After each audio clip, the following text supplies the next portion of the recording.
Hello दोस्तों, मेरा नाम है दानिश राजवाल और मैं आप सबका स्वागत करता हूं अपने चैनल RPOV पे। हमारा आज का टॉपिक रहने वाला है G20 और इसका क्या इम्पैक्ट रहेगा हमारे भारत देश पे। G20 एक ऐसा प्लेटफॉर्म है जो कि ग्लोबल आर्किटेक्चर और गवर्नेंस को शेप करने में मदद करता है फाइनेंशियल इश्यूज़ को लेके। G20 के अंदर टोटल 20 कंट्रीज़ प्रेजेंट हैं, 19 कंट्रीज़ और एक यूरोपियन यूनियन है। ये टोटल 19 कंट्रीज़ जो हैं ये 5 डिफरेंट ग्रुप्स में डिवाइडेड हैं और यूरोपियन यूनियन इन पांचों में से किसी का भी मेंबर नहीं रहता। G20 का कोई भी अपना सेक्रेटरीट या स्टाफ नहीं है, बल्कि G20 की प्रेसिडेंसी जो है वो हर साल इन 5 मेंबर ग्रुप्स के अंदर हर एक कंट्री में रोटेशनल बेसिस के ऊपर चेंज होती रहती है। हर साल एक नई कंट्री एक नए ग्रुप में से सिलेक्ट की जाती है प्रेसिडेंसी के लिए और इसको सपोर्ट करने के लिए एक ट्रोइका का गठन किया गया है। अब ये ट्रोइका क्या चीज़ है? ये ट्रोइका है 3 कंट्रीज़ का समूह।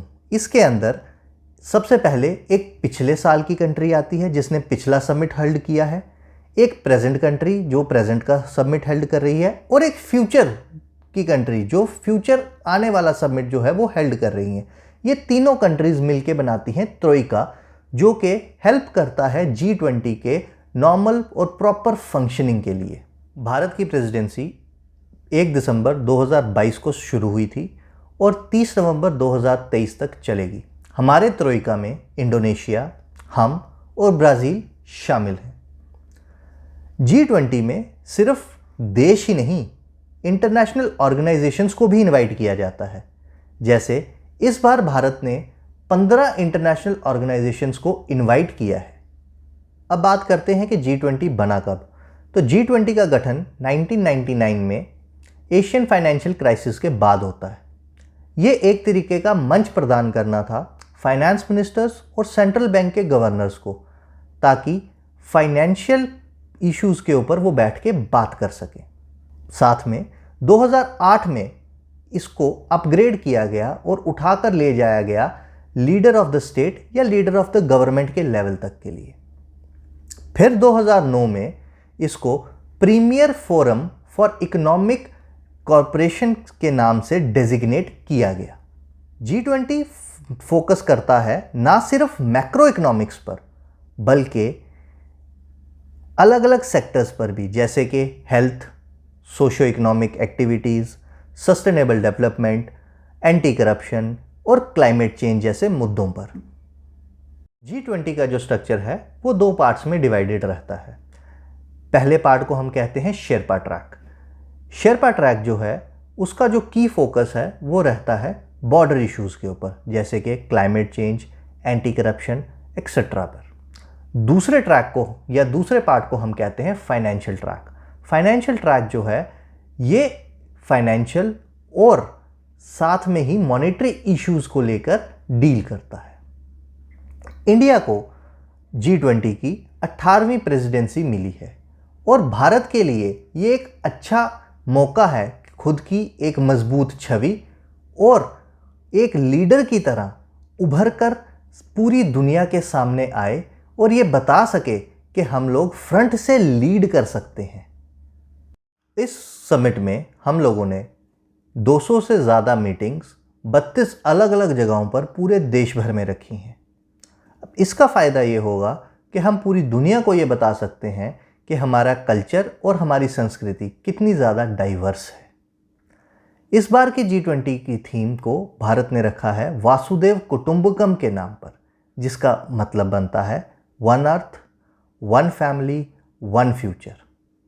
वासुदेव कुटुंबकम जो थीम रखी गई है वो इंडिया का विजन बताती है, विजन जिसमें यूनिटी और इक्वालिटी को मद्देनज़र रखा गया है। अभी हाल ही में G20 दिल्ली डिक्लेरेशन को साइन किया गया, या आप कह सकते हो कि अडॉप्ट किया गया। सभी नेशंस ने मिलजुल कर ये काम किया। अब इससे फ़ायदा क्या होगा? सबसे पहले अफ्रीकन यूनियन को इसके अंदर परमानेंट स्टेटस G20 के मेंबर की तरफ से मिलता है।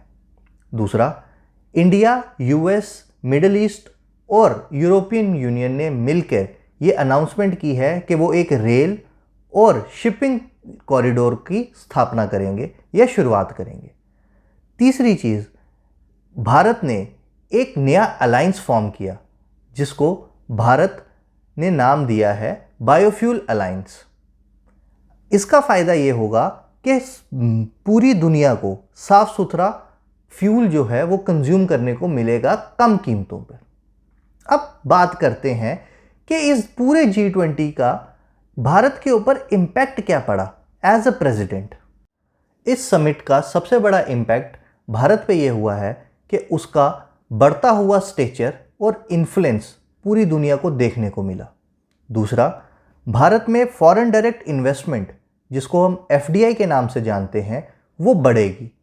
अब FDI का इन्फ्लो बढ़ने से भारत में नई अपॉर्चुनिटीज़ क्रिएट होंगी जिससे यूथ को जॉब मिलने के चांसेस और ज़्यादा बढ़ेंगे। इसी समिट के दौरान भारत ने नॉर्थ और साउथ कंट्रीज़ के बीच में जो एक डिवाइड पैदा हो रहा था, इमर्जिंग इकोनॉमीज़ के बीच में जो एक डिवाइड पैदा हो रहा था, उसको कम करने की कोशिश की। और इसी दौरान एक समिट के अंदर हम लोगों ने अफ्रीकन यूनियन को G20 का परमानेंट मेंबर बनाकर उन कंट्रीज़ की जो कि डेवलपिंग और इमर्जिंग हैं उनकी बात पूरे G20 के पटल के ऊपर रखी।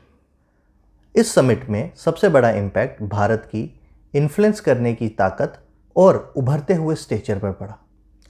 भारत ने इस समिट के दौरान नॉर्थ और साउथ के बीच में जो एक गैप बन रहा था उसको कम करने की कोशिश की और डेवलपिंग और इमर्जिंग इकोनॉमीज़ की बात सबके सामने रखी।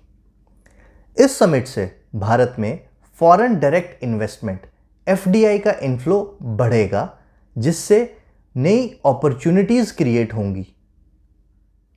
आशा करता हूँ आप सबको ये वीडियो अच्छा लगा। अगर वीडियो अच्छा लगा तो इसे लाइक करें, चैनल को सब्सक्राइब करें और अगर नहीं तो कमेंट सेक्शन में हमें बताएं कि हम इस वीडियो को किस हिसाब से और इम्प्रूव कर सकते हैं। तब तक के लिए धन्यवाद।